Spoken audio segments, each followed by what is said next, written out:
You're listening to Win-Win, an entrepreneurial community with your host, Ben Wolf.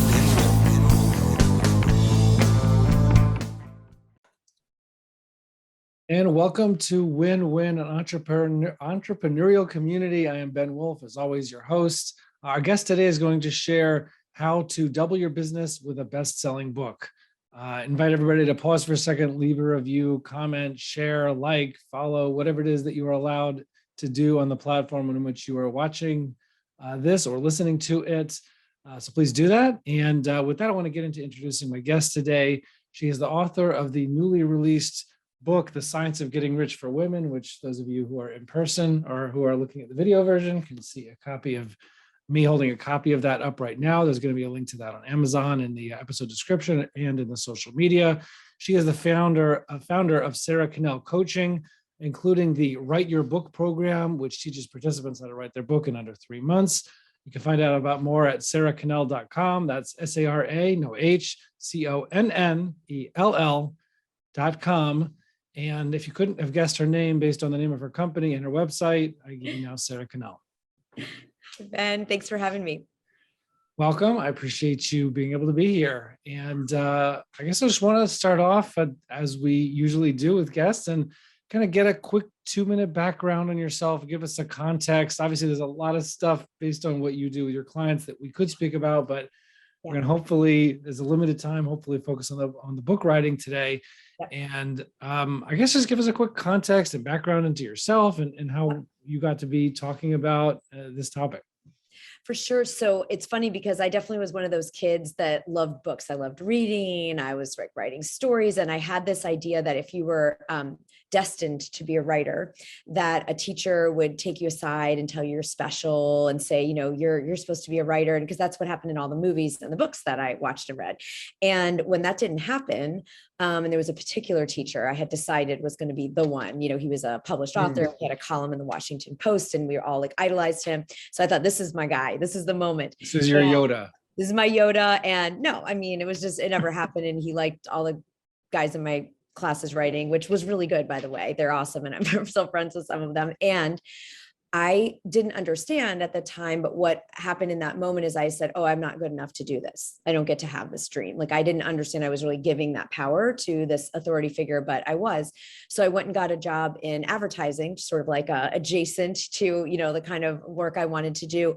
And I don't know if anyone listening, but you know, when you get into the job or the relationship, that's not where you're really supposed to be. It's usually a disaster, right? And that's really what happened. It was unfortunately, it's a really externally exciting kind of cool place to work, but it was of that Me Too era. And so there was a tremendous amount of sexual assault, harassment, you know, just some really rough things. And yeah, really bad. And ironically was named one of the top 20 companies for women to work the year I started there. They had a good advertising department. I said, well, I would think there's a number of us that would have a different story. But anyway, I got in and I spiraled into some really desperate behaviors like eating disorder and just, you know, I didn't know what to do with that trauma. And I was supporting myself. I'm a single woman. It was like, I have to be in this job, kind of golden handcuffs. And to cut to it, I was in the Boston airport flying back from Boston to Chicago where I lived. And I grabbed a book randomly. My flight's being called. I couldn't read the back of the book. I just randomly grabbed this book. And it was a book called Holy Hunger by a woman named Margaret Bullitt Jonas. So not a celebrity, it wasn't like, you know, some big famous person. And I read the whole book in one day and I credit that book as saving my life. It gave me the understanding of what was really happening with me. It was a woman sharing, you know, her story and how she got out of some really traumatic experiences and disordered eating and that type of thing. And so I left the job and I got well mentally and physically. And I decided I'll probably still fail, but I'm just going to try to be a writer. And I didn't feel, you know, I had any chance of success, but once I did get my first book out and some really exciting things happened, I got on Oprah and the New York Times and all these things, right, that as writers, we want to have happen. And I decided I'm going to dedicate the rest of my life to helping other leaders that have a mission that needs to be known by more people. There's so many incredibly talented leaders, many of them probably working with you, Ben, and listening, that they're doing phenomenal work with like a universe like this. And there's this world of people who could benefit from their work. So I took all that I'd learned in becoming a coach, which I'd done, sort of tangentially to being a writer. And we created Thought Leader Academy, the main program in our company where we help people not only write the book, but make sure that it's a bestseller, make sure they can speak on stages and TEDx and the things that are going to help their message get heard. Wow. Okay. Well, that's a great story for this topic. And like, how did you figure out or learn what it takes to write a great book or to get people to actually see it if you make a book? Right. Because those are the two different things. Like, Ben, I know you know this. We think I wrote the book. It was like, if I build it, if I write it, they will come. And sadly and awfully, that is not true at all. Right. So first, what happens, I really dedicated myself to the craft of writing. I told that story, which took place over, 10 years, right? Like what I just shared in terms of the career track. So I really dedicated myself to the craft of writing and then to how to get an agent and get published. I went traditional publishing for my first book. And then I realized that you can, even with a publisher, write an amazing book and it doesn't mean anyone will ever know about it. And so that's when I deep dived into what does it look like to find the people we're here to serve? Where are our ideal readers? How do we make sure that they find the book if we do the hard work of writing one? And that's really what we've put together in our programs, because no one wants to have that experience like your mom and your cat read your book. And then, and it's like, unless it's a bucket list, which for the leaders I work with, it's not just about saying they wrote a book that, their family reads at Christmas or Hanukkah or something, right? It's like, that's not the big inspiration. It's to make a difference, it's to save someone else's life. Right. Or change it. So we really, how did I learn it? I got great mentors. I truly believe that the fast track to any goal we want to achieve is to find someone who's achieved it in a way that inspires us and get in the room with them. It's just like for any. How did you find and meet those people and connect? Yeah, I have been so lucky and also available, I will say, to being when the student is ready, the teacher appears. Like when I was in this, I'd been writing on my own. I was terrified to show my work to anyone. And I heard from a friend about this writing coach. I was like, I don't want to coach. I mean, ironically, I'm a coach now, right? I was like, I don't want to spend the money and I don't want to do it and all the stuff. And so it was really a lot through word of mouth. Like someone would just be sharing about their experience. I read voraciously and listened to interviews of, like, I believe in the philosophy that success leaves clues. So it's like, who did get an agent? And then I would read all their interviews and listen, like, did they go camp out on someone's office doorstep? Did they send query letters? Like, what are the common denominators that people who achieve these different pieces of the vision, whether it was getting published, getting an agent, creating a platform, getting to be on the bestseller list, which bestseller list, because they're all different. And so your first book was nonfiction. I mean, and you said you had mainstream publisher. How did you, so you didn't have a big platform. And for those out there, maybe you don't want to define what the word platform means. And also I'm just curious if that was your first big book, like, how did you, like, you maybe didn't have a platform? So no, I didn't at all. I didn't at all. But I am dogged. If I go after, like, if I have a goal, I play the kind of mindset I use is the go to any lengths. And it might've even come through, as an athlete when I was younger. So, could be a little bit from that. And also my husband and I went through a grueling 7-year fertility journey to have our son.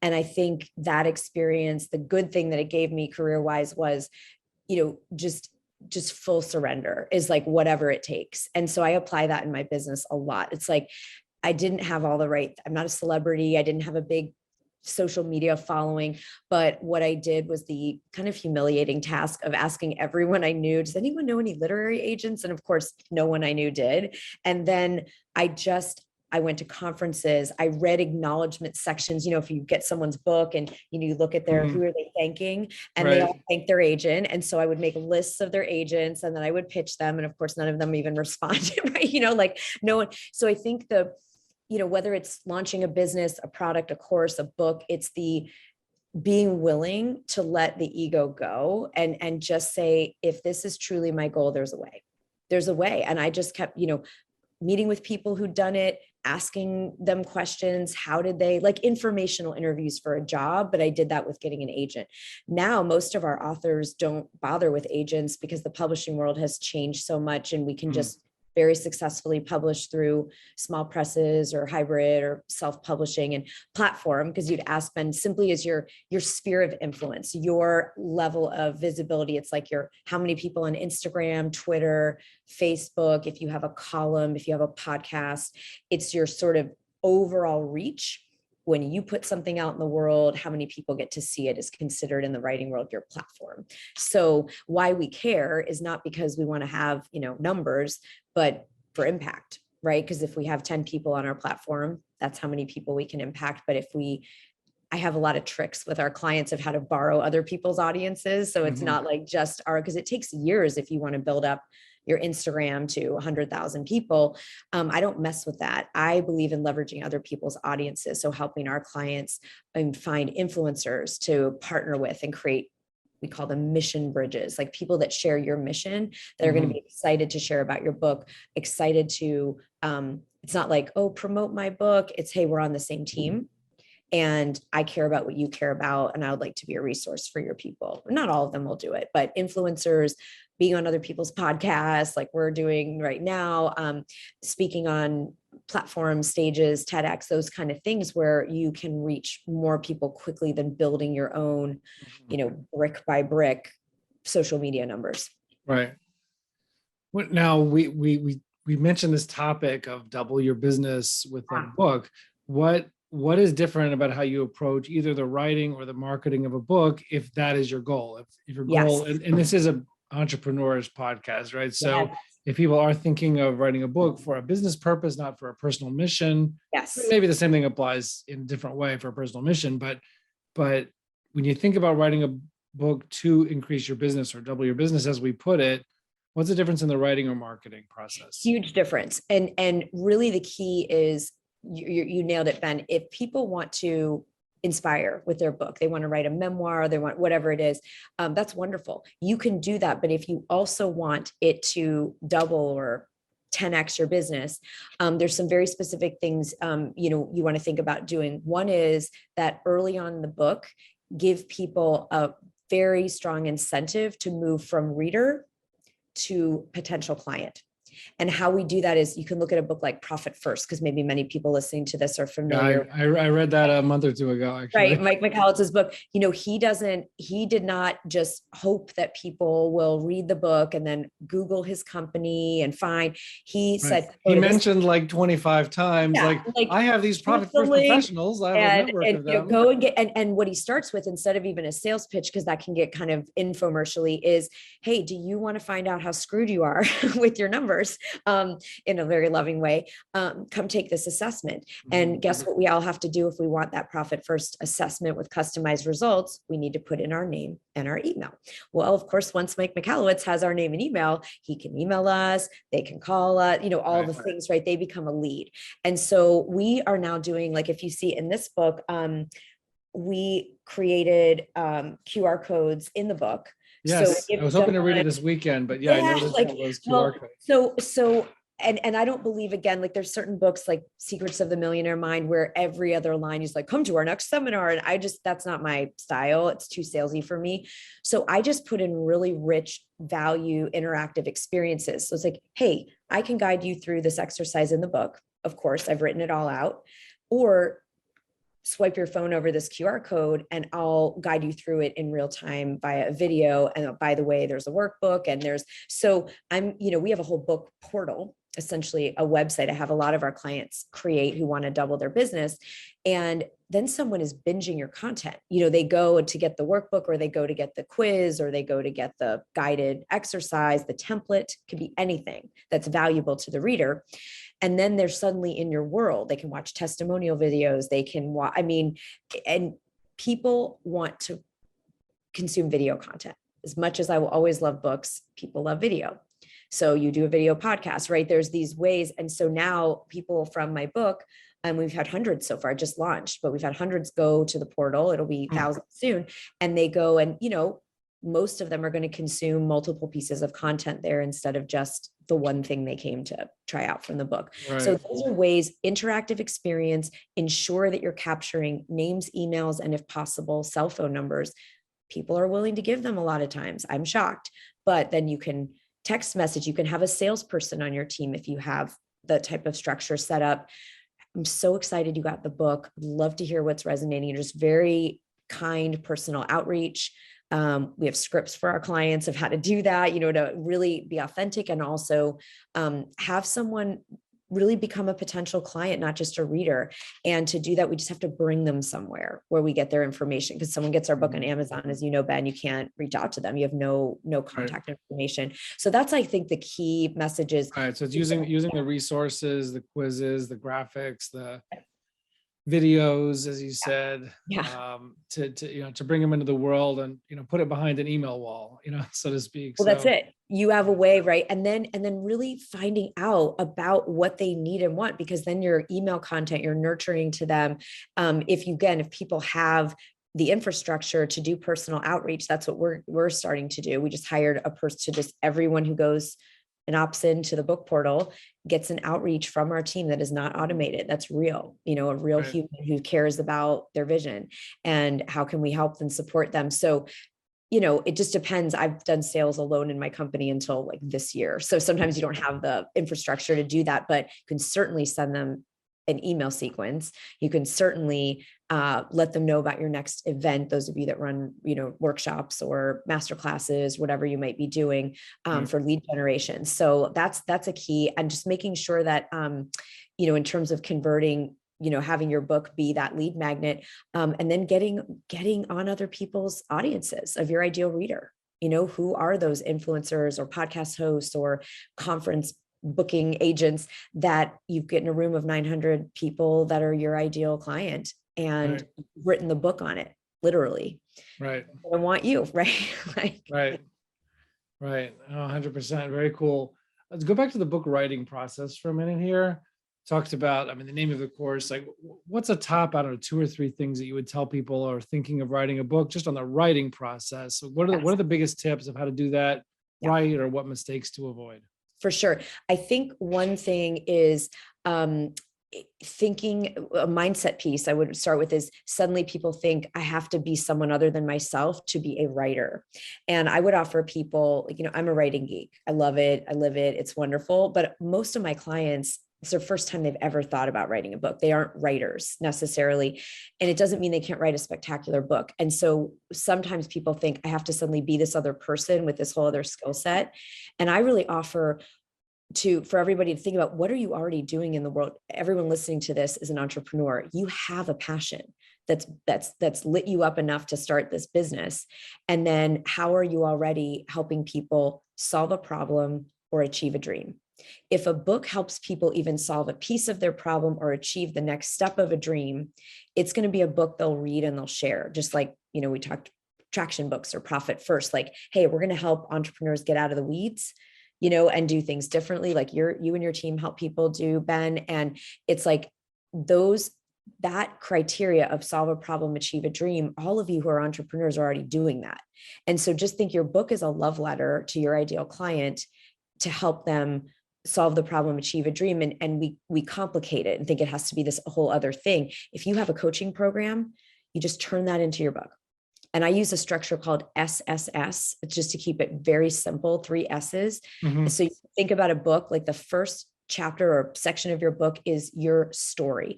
Like if you're think of yourself like Batman, right? Like Batman's parents got killed behind the movie theater, Gotham City, and now he fights villains in crime. Right. So each of us that are entrepreneurs have an origin story. You even heard mine, really, the book that saved my life. And now I help people write books that change other people's lives, right? It's pretty direct.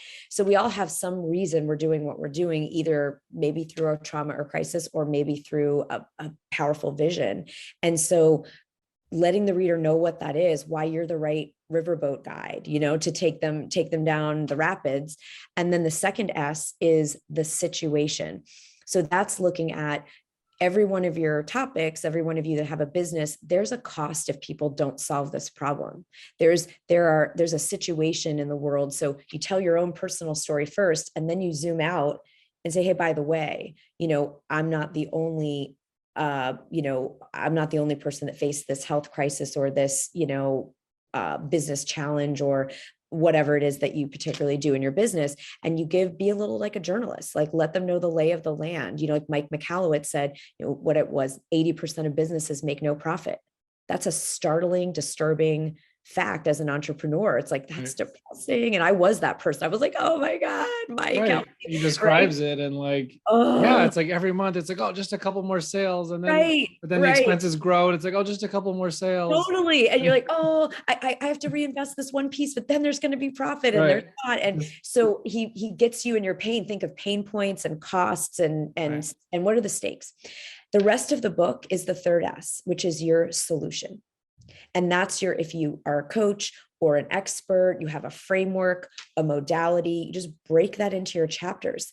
I mean, people who have a signature talk, you can turn that into a book. If you have a podcast, you can turn it into a book. If you have a coaching program, or I have clients who are lawyers and doctors, they have a methodology that they use with their clients, and those are your chapters. Right. And tell lots of stories, right? Like, because we love stories. It's our way our brains are wired as human beings. And that lowers skepticism too, right? In terms of converting people. Like if you just give them data, it's fine. But really we all related to, since we're using profit first here as an example, we related to Mike's pain. It's our pain. It's like, damn it, I'm also bringing nothing home to my family and I'm working 7 days a week. This completely sucks, Right.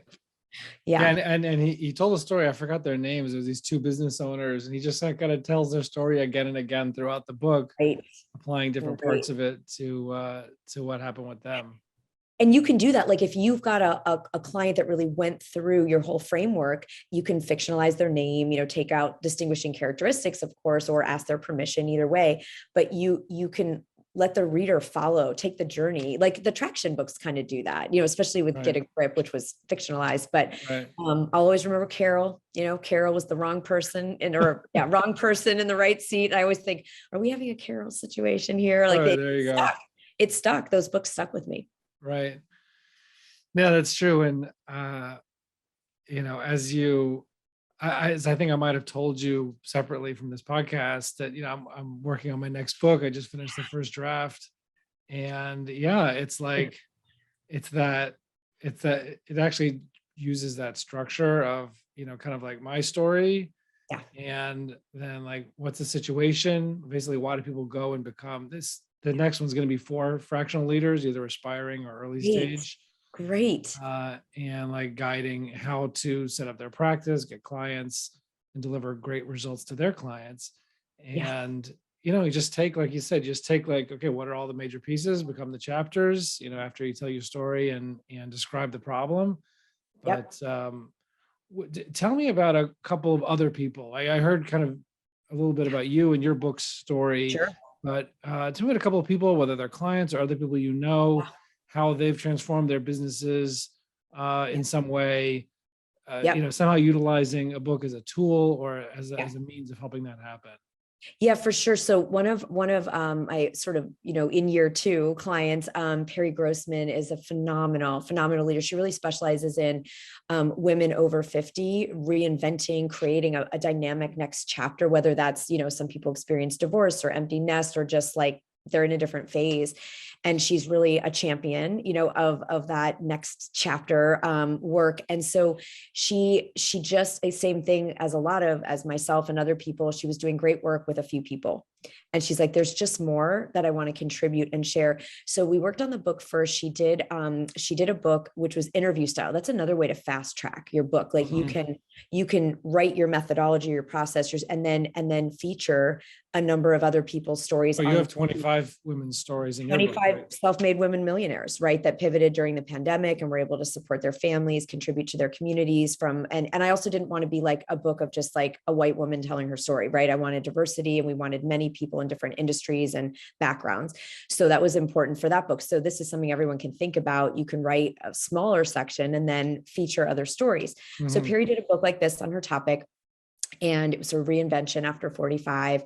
And she, what happened is that she launched the book. We got her on the bestseller list. And again, that's another whole topic on, the algorithms and all this stuff, as you know. But anyway, the point is we really worked on finding influencers for her that had, women that are in this age group that were interested in personal growth. And she had about 40 of these influencers kind of promote for her around the launch. And she got invited within 24 hours on like 15 podcasts. So she's like, oh, that's kind of cool. She was going to do a podcast tour anyway. So she goes on, and 2 women that heard her on these podcasts the very same week the book launched reached out and became clients instantly. So she had a 6-figure week in the week of her launch. I mean, it's sort of like, yes, please. Like, now, it doesn't happen for everyone that fast necessarily at all. I'm not, making any, like trying to make any fantasy promises, but what then, just to show kind of how it spirals. So she said, well, this feels really good. I'm feeling very happy about this investment in the book. And then she really wanted to go and use the book as a door opener for speaking. So she, this is something everyone can think about. People in the media, conferences, virtual events, they'll select an author to speak 80% more and pay an author 80% more to speak than someone who has an authored a book. So this is back to doubling our business. Right. So we built up her sort of speaking kit. It's the same, like, right. It's another asset. We kind of built that up quickly. And she's now just, she gets flown. She's in Florida and went down and spoke to 800 people, 800 women in Florida. And then guess what that fuels? Wow. Her online course. So it's kind of book to speaking to online course, where she's now really feeling that impact, that she's always wanted to make. And she's able to have much more effortlessness in her lead generation because there's the funnel, if you will, of the book. So that's just like one example of, and then Jen Ludington, another of our clients who launched a book, she really focused on the interactive elements. She was the first one we tried out the QR codes for. And we're like, well, let's see if it works. This was last fall in 2021. And in pre-launch, she increased her email list by 30%. Like even just having the pre-promotion, like pre-order downloads where people got the code to go to the book portal. So that turns into leads, right? That's 30. I mean, you paid for ads for 30% bump. That's thousands of new people on her list that if she'd paid for ads, that would have been very expensive. And so she, got these new, and then has, she has programs and coaching and, ways to continue to serve them. But that was a really fun way to see, like, wow, even before the book's out, she was, seeing the ROI, and then able to really, she didn't want to run ads. She just wanted it to be like, I want people to get to know me through the book, get to know my voice, get to know my philosophy. So those people that come in, they're in, they either like her or they don't. Right. And the people that opt in are like, I like what you're up to. So that was really fun too. She did these like challenges. She called them dares in the book. So people would scan the code and get their next day, facing their fear, or whatever the person, the day was. So you can have a lot of fun with the interactive pieces. Right.